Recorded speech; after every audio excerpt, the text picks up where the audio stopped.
We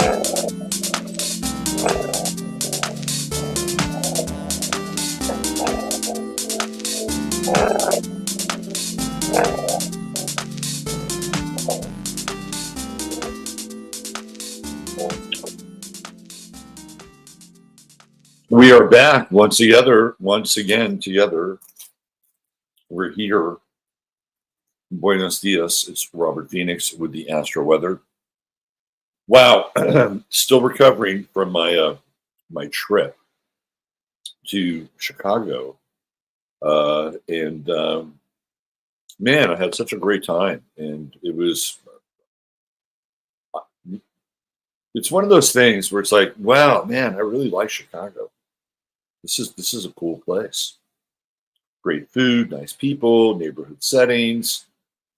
I mean, it's like, yeah, this is the heartland. This is the heart chakra of America. And then I thought to myself, you know, it would be great if they were just like less liberal, right, or less progressive, or less, you know what I mean? Then I thought to myself, well, that's all part of the mix. It's part of what makes Chicago Chicago. It's the people, the politics, which I really don't agree with a lot of it, but nonetheless. Then I thought about running a city like that. That would be a major task. Like who really runs that city? I mean, you look at the mayor, and I'm, I'm sorry, but the guy seems um, a little unqualified to run this massive operation in Chicago. And I thought to myself, well, who runs it, right? Who really runs this place? And it's got to be like the unions. Like the unions have to run it. That's who really, like, when you think about it, places like New York and Chicago, it's the unions that run the towns. And they're the ones that are making the decisions. They're the ones that are keeping the services online, right? And the mayor is just trying to negotiate the relationships with the unions and does what they say, because if you don't have the unions on your side, just look at John Lindsay in New York during the 1960s and early 1970s. You're fucked if you don't have the unions on your side. But really, just a great experience, and a very, what would be the word I would use for Chicago? It is it's a city where people are engaged with the place itself, right? The whole area down by the lake, and we rented some electric bikes, and the people there. I mean, there were a lot of people there, right? And they weren't just tourists like us. These were locals who are out jogging, biking. Like, it is a city that's engaged. The people are engaged with that city, and it was great. It was totally great. Couldn't say nothing good things about it. And so for all you Chicagoans out there, you should be proud of the place you're from. I would be. Okay, here you go. There's my review. Chicago, 5 stars. 5 stars. Who do we have here? Brandy Herrera. Checking in at 6:42 p.m. Wow. That might be the earliest. Michael at 8:46. Jay at 8:47. Oh, we got ourselves a competition going on here. By the way, today's thumbnail brought to you by the tour in Glastonbury. Let's see. The Curse of the Billy Goat at Wrigley Field. Good story. It is a good story. It is a good story. And the A's won. I am, how do I say this? I have a Dr. Jekyll and Mr. Hyde side. And Mr. Hyde comes out at sporting events. particularly baseball games, because there's, it's so like heckling at a basketball game. The action is too fast. Baseball, there's a lot of time in between pitches and such. And I don't know, I started when I was a kid. I mean, I was a loudmouth, and I would go to baseball games and I would get into it. Anyway, the art of the insult has been perfected over the years, and so let's just say I was a really unpopular person in our section at Wrigley Field because well, I developed nicknames for players and such. And throughout the game, it's just a thing, right? So it's like a thing. It's like a really what it is I'm practicing a form of magic, and I've kind of worked on this at baseball games. It's an odd thing to say, but I'll tell you that my son and I started to go to baseball games and sporting events together since 2012. I mean, we'd gone to games before that, but like 2012 is the Anno Domini.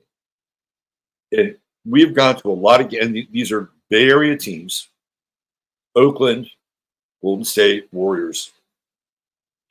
Every single game we have been to, they have not lost. And that includes the Raiders, the lowly Raiders up at Jerry World in Dallas, right? So we have this, like we've gone to at least 20 games now where they haven't lost. And we were putting the streak on the line on Tuesday night. And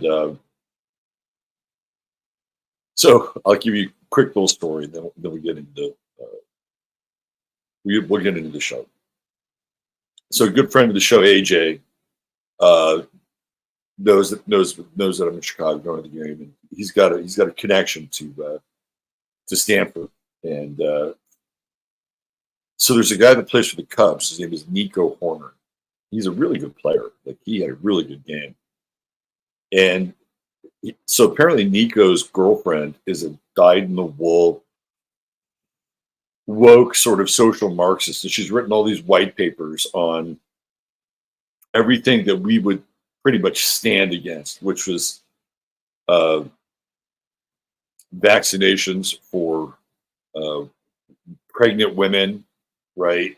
Like everything that would be big pharma, big agra, make more, make accessible. Doesn't matter whether or not it's off the shelf modern med technology or whatever.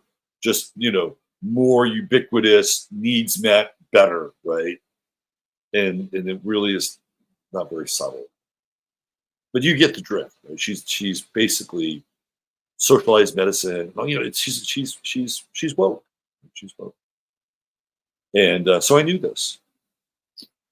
And so Nico Horner comes up to bat, and so the insult that I have to hurl is, "Your girlfriend is a commie," and I launched it, with the booming voice, and of course my kid started to melt like the Wicked Witch of the West when water gets poured on him.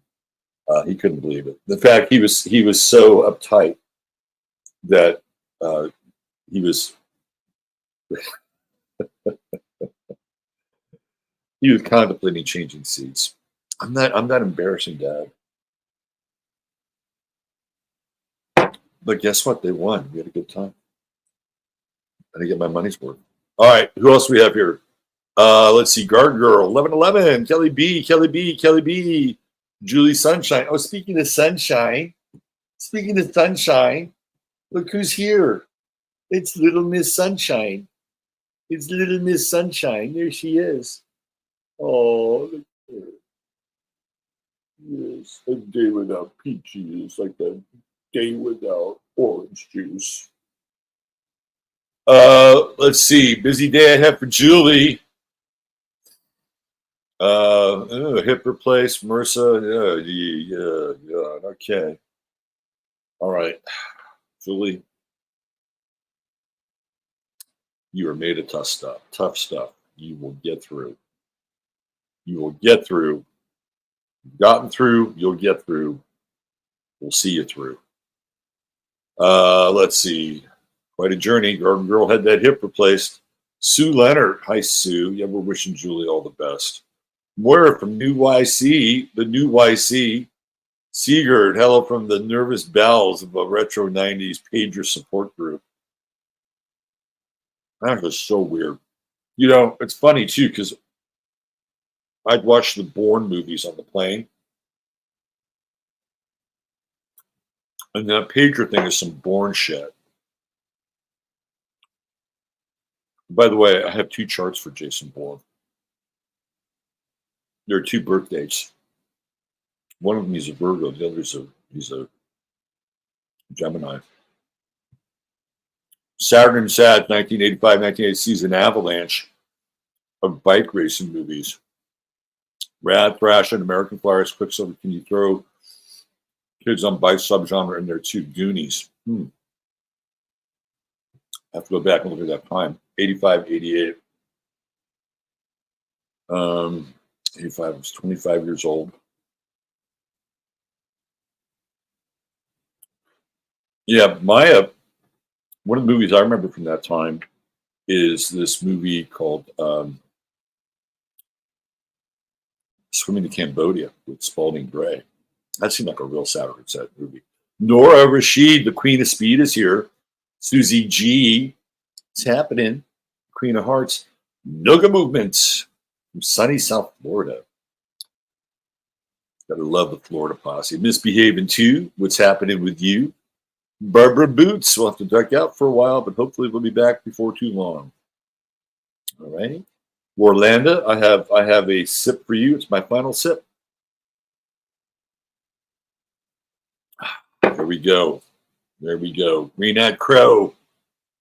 Green-eyed Crow. What's happening? There's a man, Ryan. Ryan, your package has arrived. It has arrived. My man, Steve, it's Thursday. I should play God of Thunder by Kiss. I just have a little clip ready. Like, God of Thunder. By the way, Serious Sports makes its return today, 5 p.m. Central. Today it's me and my guy, Osiris. And then we're bringing on Astrological on Monday. So we're going to have Serious Sports on Thursday and Monday. Here she is, the lovely and talented one. Oh, I missed Tom. How could I miss Tom? Let's see who else. Healing Heart Rosie. Road Trip 1981. It's Darling. Darling. Charlie. What's going on, Charlie? Charlie Charles. Queen Lisa's here. Yes, sign up for locals. I'll be over on locals today. Doing some locals kinds of things. Jeff Roseanne Videos. What's going on, Jeff? Good to see you. Standing clear-eyed and upright. Let's see. Who else do we have? Digging the pic for today. Oh, yes. Yes. I went into my bag. As the kids say, I went into my bag. Went into my bag for this picture. Interstellar Cosmic Conversations with Patricia. Oh, look at that. See, man, I got some weird stuff going on here. Happy Thursday, Robert. And to all of you beautiful peoples. Robert, when you said I'm your doppelganger, you are right on. I interviewed Ed Dames too. See? So Patricia and I, we got a weird, I don't know, if we met, the world might end or we might open a portal to some other dimension. With interstellar cosmic conversations as part of it, I think it'd be the latter. Let's see, is that the tour? Yeah, that is the tour. I went to the tour. I had my tour moment. Let's see, but that is not from my tour moment. Let's see, who else do we have here? Atlantis Rising. Who else? I'm loving the cooler temps. Yes. Deborah R. from the Panhandle. Beautiful morning. Saw the moon. Said, beautiful. I love you. I love how you guys interact with the natural world. It makes me feel like I'm interacting with it through you. Women's School Farm Girl, aka Fire God, Laura E. Another summer day in Vermont. Hello back. Yes, Dr. Doom.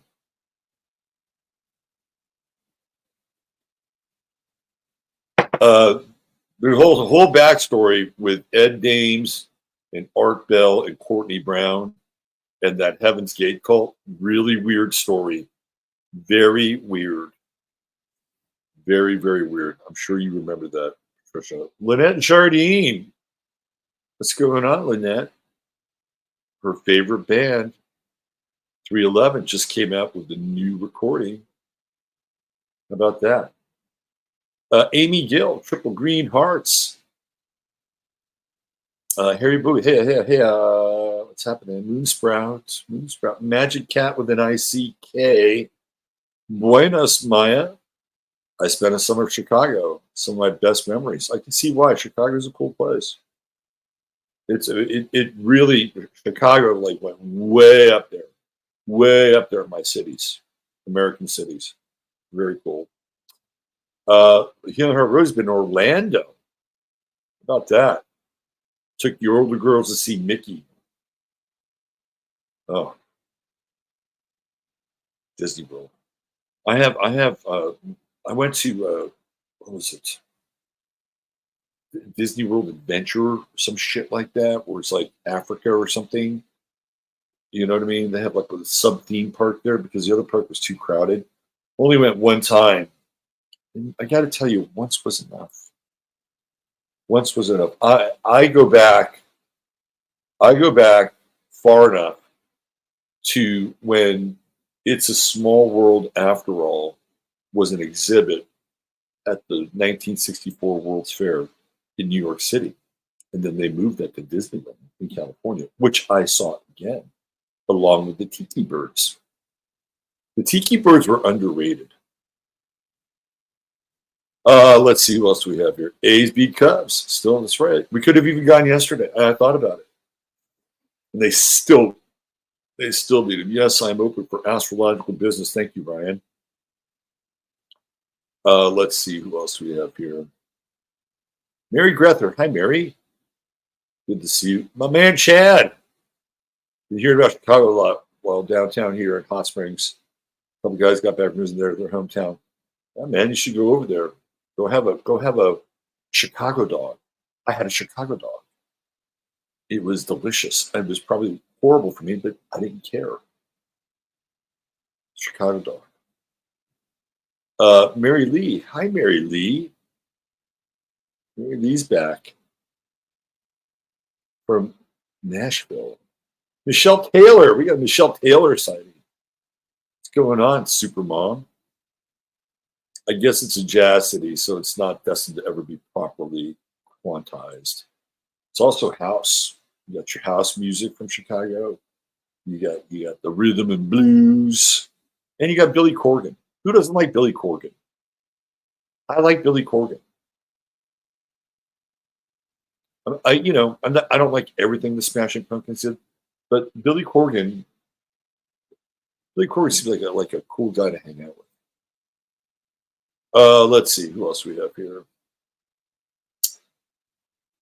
There are many nasty, scary parts of Chicago. Oh, I have no doubt. I've read the stories. You got your O Block, Nicole DiPaolo, Bug-eyed Mayor Beetlejuice. She's gone. Some guy named Johnson's there. Sun Tzu. Good morning. On the way to golf. Never been to Chicago. Heard it's great. Midwest people the best. Super cool. Lots of dogs. Lots of people with dogs. Walking dogs. It's a dog city. William Pals. What's going on, William? Democratic areas must be avoided as usual. Well, I don't know. You know what I saw? I saw a lot of people hustling and making money. A lot of people hustling and making money. Our first driver, his name was Parfait. And I could do the entire show and you would never guess where Parfait was from. We could sit here for the next 2 hours, and I will tell you where Parfait was from. Parfait was from Togo. Would you have guessed Togo? I doubt not. Anyway, Parfait, while he was giving us a ride, was studying to get all of his hours in so he could be a commercial jet pilot. That right there, that is entrepreneurialism. That's work ethic. Like not resting on his laurels. He's not just going to be some. No, he's going to be a jet pilot. And there were plenty of, like, even coming out of the game, you had people on the sidewalk, selling beers and shots of Fireball, and like that is an entrepreneurial city right there. Craig Simpson from Radiant Creators. What's going on, Craig? Craig's a legend. Good to see you, brother. Who else do we have here? Heckling is an art form in skateboarding. I perfected it. So they have this one player, his last name is Suzuki. And I was just waiting all game for him to strike out. And it was the last out of an inning. And, of course, I had to go there. I had to go with a sayonara. I'm sorry. I'm terrible. I love it. Yeah, I'm into it, man. It's like, but you know what? I'm not vulgar. I'm not vulgar. And I, with the exception of calling his girlfriend a commie, I'm usually not personal. I'm not vulgar. I'm not personal. So, but I do embarrass the shit out of my son. Many mayors and governors and presidents are prepared to run things helpfully. However, they are qualified to dismantle them and hand over. You got that right, Steve.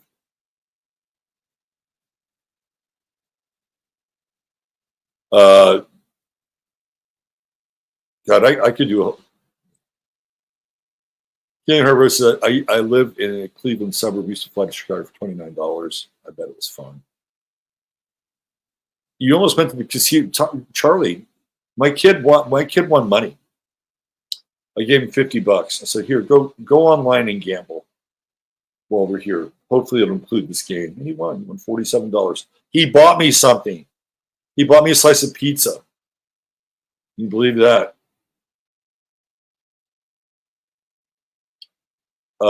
Let's see. Are we good? Should we get into it? Really meaty. Hi, really meaty. Really meaty, big and bouncy. Sharon Lewis, me too, Scorpio rising, sharp tongue. You don't want to get into it, battle words with me. Israel runs anything connected to computer all over. That's right. That's right. Although, you know what's interesting about Talpiot? I mean, I got to get into the show. I can talk to you guys all day. But what's interesting about Talpiot is that outside of Brendan McConnell, there's no other source for Talpiot. I'm not saying it doesn't exist. I'm just saying that outside of Brendan McConnell, at least for a while, those sources did not exist. He was the guy that basically supposedly uncovered it. And usually you need at least 2 to 3 sources to confirm, as they say. But we've gotten into this before. They project Unit 8200, and even without Talpiot, all the missing pieces are there. All right, here we go. It's the 19th of September, 2024, and this is what we're looking at. We still got this nice grand trine. Oh, look how sweet that is. 27, 29, 27. Yeah. I really felt like that helped me yesterday when I was at the airport in Chicago. So first of all, now they have these things that take your picture. And apparently you can opt out. So I opted out and they used my license instead. And they have the the this, right, which I never do unless I'm just completely running behind, and because they drag ass now when you go for the pat down. Um, so I get my stuff on the conveyor belt, and I tell the guy, "Hey, I'd like a pat down." And he looks around, and he realizes that there's really nobody that can do the pat down. And so on the other side, they have the old school metal detector, which, by the way, works just fine, right? Like it's still in use. So he said, "Can you go through the metal detector?" I'm like, "Yeah, no problem," because that's what I want to go through anyway, right? And so I just walk over to that metal detector, and they let me right in, no pat down. That's what you call a good TSA moment. Anyway, stay with it, right? Stay with it. Stay focused. Stay focused. And I really like that Sun Uranus trine. Get creative. Move, not just think, but move outside the box. Now we got Mercury coming in, trining Uranus. Brilliant insights. Yes, the light bulb in your brain, the one that goes off in the cartoons. Yep, that got switched on. And just be ready for brilliant, quick insights and move on them. Move on them. There is high risk but high reward, right? We got Mercury coming in, squaring Jupiter. The big idea. Can you handle the big idea? Can you follow it through with the attention to detail that Virgo craves? This is a very good time. Creative problem solving is at the top of the list today. Top of the list. The only problem with Virgo is that you can have all the great ideas and they can be incredibly, prescient and on point. And 8 or 9 times out of 10, somebody else will get credit for it. I'm sorry, this is just the way it is with Virgo. It's funny. I was having a conversation. She listens to the pod, so I'm not going to. It's not something that I'm speaking out of turn with. I have a great conversation with somebody who listens to the pod, and she was talking about Chiron and Taurus, and because I was talking about Chiron and Taurus with Mayo Angelou on King, and she was going through all these things about Chiron and Taurus, and these are all symptomatic of things I've been talking about with Chiron and Taurus for literally the last, I don't know, 5 years, 6 years. And God bless her, she's great, and she's got really good astrological skills. And I'm like, yeah, I've been talking about that for about 5 years now. I've done shows on this. And she's like, oh yeah, good. And it's like, see, I don't know. It's a Virgo thing, It just is. Sometimes we just have to live with it. It's just the way it is. Plus, my sun is at 29 degrees, and I was born on an eclipse. It's all good. It's all good. Venus, boy, it's leaving Libra. It's leaving Libra. Oh, we have 5 more degrees. It's squaring Pluto, and it is in opposition with Chiron. So do you want to play the role of the mediator? Do you want to play the role of the diplomat? Here's what I'm going to tell you. Be careful. Be careful if you decide you're going to play that role. It may not turn out the way that you want it to. I'm just saying, right? Sometimes when a person is drowning, the person trying to save that person doesn't always save them. Sounds cold-hearted, doesn't it? But with that Venus-Pluto square, of course, you're going to try to the living end. But I guess if there's a day where you can enter into that T square, because the moon's coming in too.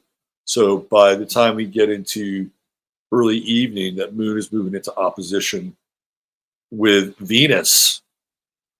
And now it's another part of the T-square. It's like, oh, home crises, crises on the home front. I wonder. I don't. I'm not going to eat that bite of my protein bar. I'm conscious. I got to say, this feels kind of very terror eventy. This Venus-Pluto square with the opposition with Chiron and the moon, and it feels very terror eventy. And we have this Mars square still there, right? Still there with what do we got? Oh, it's Mars and the moon. Yeah. Feels kind of terror eventy. This is one of those days. What is the explosive potential for today? On a scale of 1 to 10, I would say about 7.5. 7.5. I think on Saturday night, it was Sunday night, if we wait long enough, we're going to take a look at California's chart. Because I feel like there's a huge earthquake coming to California fairly soon. You can just feel it. You can just kind of you can feel it. The clock is ticking. The timer's ticking in California with an earthquake. We'll check that out on Sunday night. Now we're really into that Sun-Neptune opposition.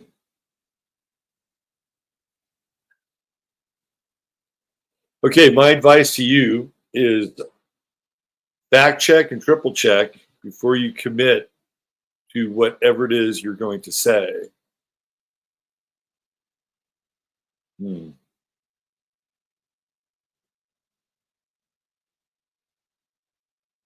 Over the next couple of days, the fear quotient is going to be quite high. Quite high.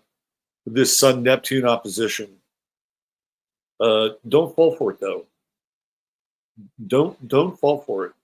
The best application of a Sun-Neptune opposition is if you have it in your chart, you need to have a dream, right? Neptune is the dream, and the sun is the activation of the dream. That's what your goal is the dream. It could be complete illusion, but think Eddie the Eagle, the British ski jumper. Yeah. By the time we get into tomorrow, Sun-Neptune opposition, lots of disinformation, misinformation, fact-checking off the charts. Friday will be an interesting day. It'll be an interesting news dump kind of day. Stay on point. We got this nice grand trine here, right?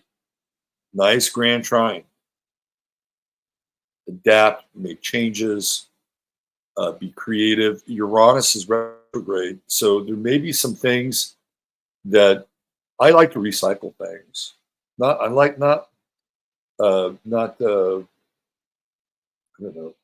plastics or anything, but I kind of like to recycle ideas or pieces that are laying around and finding new life for them. This is a good time for that with that Uranus retrograde. Breathing new life into old forms. I could spend another 30 minutes on this chart, but I won't. I hope that's given you some clarity and insight for the day.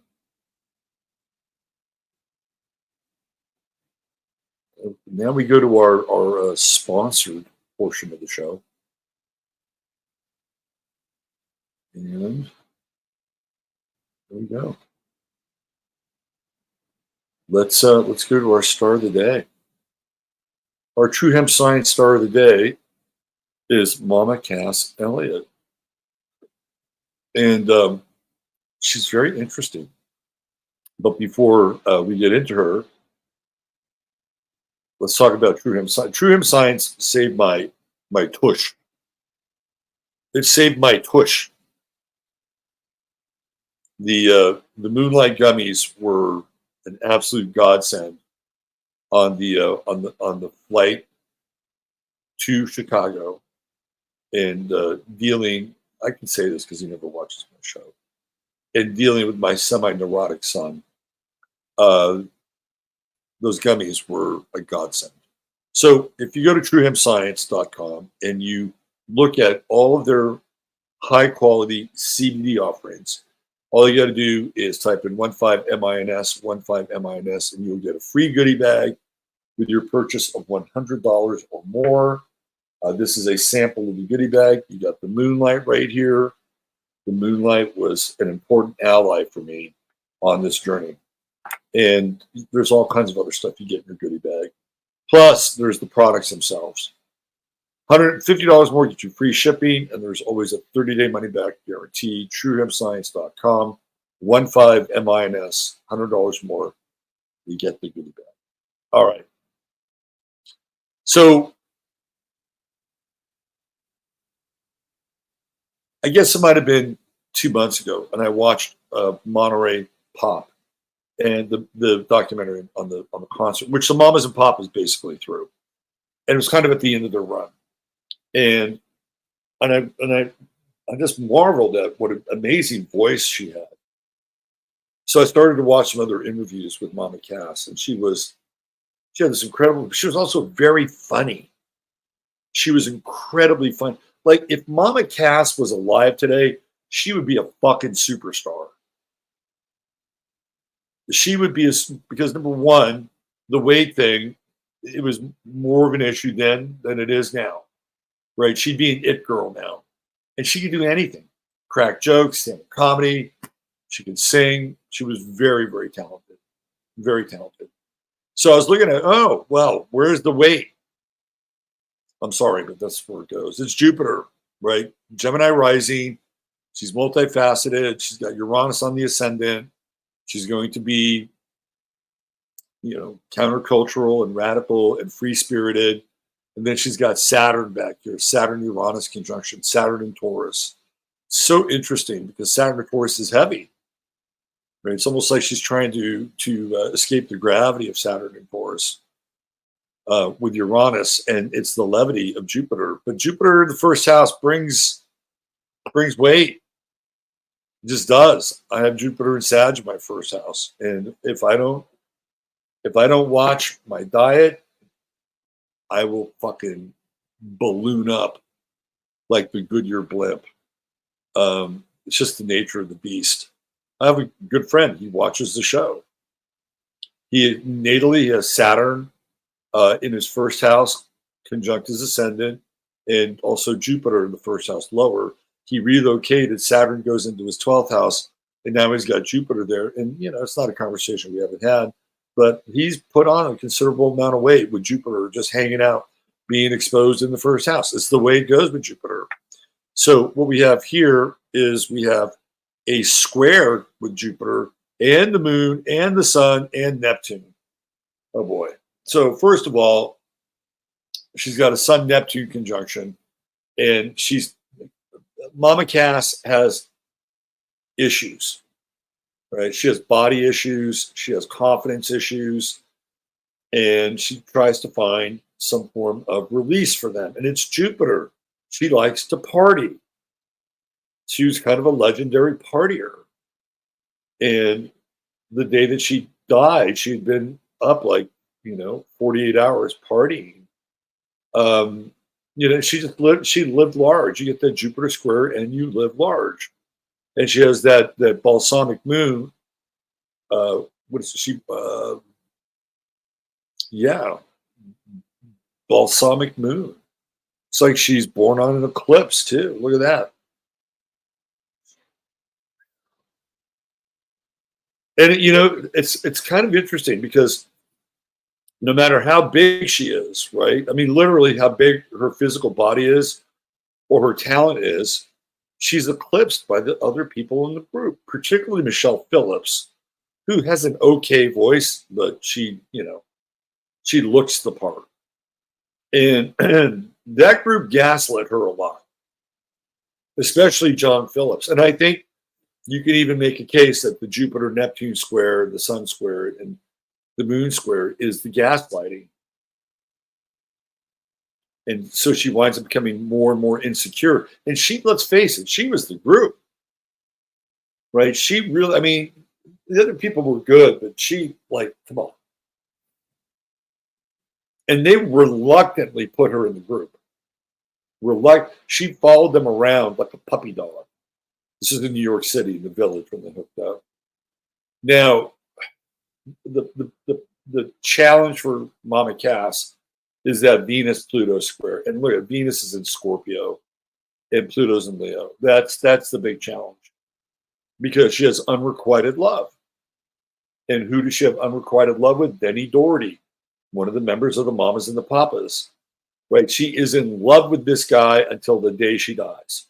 And of course, he never goes there with her. Like, you know, who knows? Maybe they had a couple of trysts, whatever.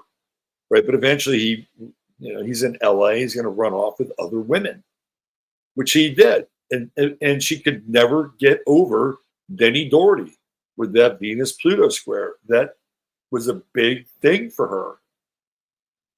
Pardon the pun. And, you know, they even gaslit her in that song. And it's and no one's getting fat except Mama Cass. I mean, how fucked up is that? Like, you're talking about somebody in your song, and you're making fun of their weight in their song. I mean, that was the gaslighting.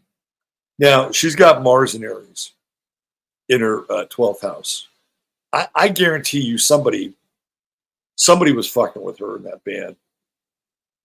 Maybe it was John. I'd have to look at the Aries aspects. Maybe it was John Phillips. Maybe it was Michelle Phillips. Somebody was fucking with her, making her feel insecure. Mercury and Libra harmony, right? She had that great harmony. You know, Mercury trine Jupiter. Oh my God, there's the voice, right? The beautiful voice. Very interesting person. Mama Cass Elliott. But you can see the chart. She's in there. She's totally in there. All right, little bonus star of the day action. Born on the same day. If you guys follow me over on Twitter, you'll see this. Born on the same day. Different year, same day. Twiggy. So Twiggy and Mama Cass have the same birthday. Go figure. So I did a little searching around Twiggy. I thought, did she have an eating disorder? Can we find it in the chart? Apparently, no eating disorder. And in fact, she's on the record and said she ate like a horse and couldn't keep the weight on. Well, check this out. This is her chart, this basic chart. Cancer rising 29, but she's got Mars and Moon in Leo separated by minus 22 degrees on the orb. Right? Moon is at 744 and Mars is at 722. Think about that. Like, they're bang on. The first house is generative, right? It's your body. And that Mars Moon, she's just moving energy all the time. Like, so you can see that this, to me, this is metabolic right here. And then she has this semi-sextile with Uranus, which is like a turbo. So no matter how much she ate, she could not put weight on, which is, now she's got that Jupiter square to Neptune and Mercury. You know, she might have liked the party too. I don't know. Her Jupiter's in a different part of it. It's in Capricorn. No, she's not like Mama Cass, even though they have the Jupiter square. No. The other thing that's interesting too, she has Aries on the midheaven. She's got the true node in Aries there. And she kind of looks like, you know, cut her hair. She's thin enough. She could look like a guy. You know, this is the first person where they completely move away from the Marilyn Monroe, Jane Mansfield, Diana Dors kind of look. Now all of a sudden, it's sort of like the reverse unisexuality that they're coming out from the other direction with glam rock and people like Bowie and Mark Bolan and those folks who are playing that up, right? So and then it becomes a thing, right? It's not just her. You have Mia Farrow, who has the short hair, and she looks more like an adolescent boy in a lot of ways. So it's not just her, but it's kind of this effect that's starting to take place a little bit. Like, it's weird, right? So it's like the dudes start having long hair, and then the gals start having the short hair. It's funny. But you can see why she burns. She also has the sun in the third house, which means she's quite active. And sun square Uranus, so she cuts against the grain, cuts against the type of what a model should look like. There you go. But what's interesting is sorry, I'm blanking on the name. A butterfly effect astrology. I brought this up. She says, I have the same aspect. I have a moon Mars conjunction semi-sextile Uranus. And then she said, I'm 95 pounds. I can't get over 95 pounds. I'm like, oh, I really like it when astrology gets fleshed out within 5 minutes after you post an example over on Twitter. Gotta love it. Gotta love it. All right, so there you go. You got your two banger for the day. Twiggy and Mama Cass Elliott. What a pairing. Go back and watch some of her videos. When she's on like the Smothers Brothers, or she's with the group and she's introducing like songs or members of the band. She's really, really, really funny. Very funny. If she'd been around today, I'm telling you, she'd be a mega star. Michelle Phillips, what's her sign? What is her sign? Michelle Phillips is 80 years old. Wow. Let's see. What do we got here? Michelle Phillips. June 4th, Gemini. Dennis Hopper did not speak very highly. Time magazine called her the purest soprano in pop music. Do you believe that? John Phillips, Virgo, August 30th. Passed away March 18th. Who's the other one? Benny Doherty. I'm just looking at the Mamas and the Papas.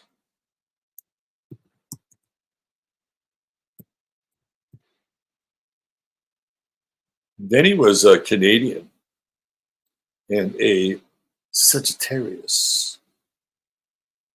Sagittarius. If you want to visit his grave, you can stop by the Gate of Heaven Cemetery in Lower Sackville in Nova Scotia. Now that's a fucking pilgrimage, right? Like if you wanted to make a pilgrimage and visit all the grave sites of the Mamas and the Papas, you would have to go to Lower Sackville in Nova Scotia.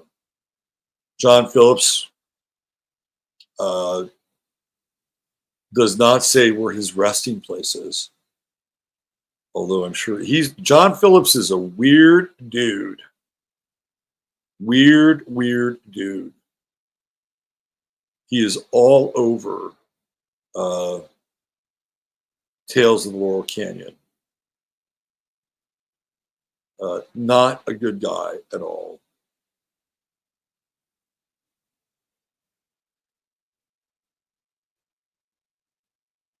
Jesus, what a nasty fellow.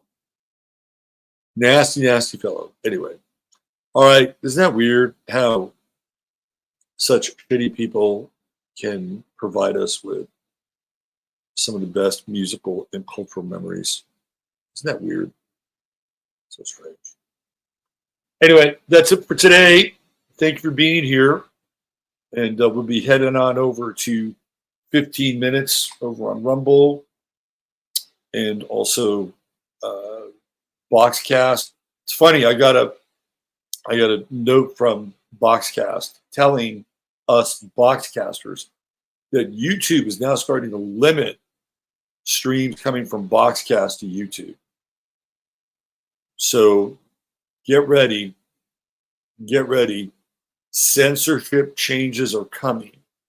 They're in the air and they will come drastically, quickly, like a thief in the night. So follow us on Boxcast and follow us on Rumble. Those are our outposts. I'll be back tonight. Serious sports over here with Osiris. And then tomorrow we have the return of Rock Castaldo over on the Friday Forecast. A lot to look forward to. Have yourself a blessed day. Treat each other well. And use your head in order to discern what's real, your heart to discern what's possible. Robert Phoenix, signing off.